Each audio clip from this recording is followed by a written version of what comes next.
ഗർഭപാത്രത്തിലിരിക്കുന്ന കുഞ്ഞിനെക്കുറിച്ച് നിങ്ങൾക്കറിയാത്ത ചില രഹസ്യങ്ങളാണ് പറയാൻ പോകുന്നത്.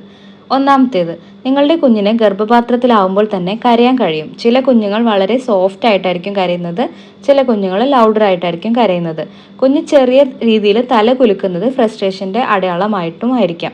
നിങ്ങളുടെ കുഞ്ഞ് അവരുടെ സമയത്തിന്റെ 90% ഉറങ്ങുകയാണ് ചെയ്യുന്നത്. ചില സമയം പൊക്കിൾക്കൊടി ഉപയോഗിച്ച് കളിക്കുകയും ചെയ്യും. ഗർഭപാത്രത്തിലിരിക്കുന്ന കുഞ്ഞ് ദാഹിക്കുമ്പോൾ അമ്നിയോട്ടിക് ഫ്ലൂയിഡ് കുടിക്കുകയും അതിൽ മൂത്രം ഒഴിക്കുകയും ചെയ്യും.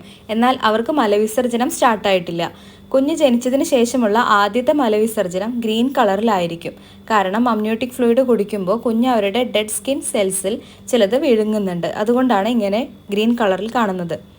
യൂട്രസിലെ കുഞ്ഞ് നോയ്സി ആയിട്ടുള്ള ഒരു എൻവയോൺമെന്റിലാണ് ജീവിക്കുന്നത്. ഗർഭാശയത്തിലെ ശരാശരി നോയ്സ് ആവറേജ് 85 ഡെസിബൽ ആണ്. അമ്മ ഗ്യാസ് പാസ് ചെയ്യുമ്പോൾ വയറ്റിൽ കിടക്കുന്ന കുഞ്ഞിനെ ഒരു പ്ലെയിൻ ടേക്ക് ഓഫ് ചെയ്യുന്നത് പോലെയുള്ള സൗണ്ടിന്റെ അത്രയും ഫീൽ ചെയ്യുന്നുണ്ട്.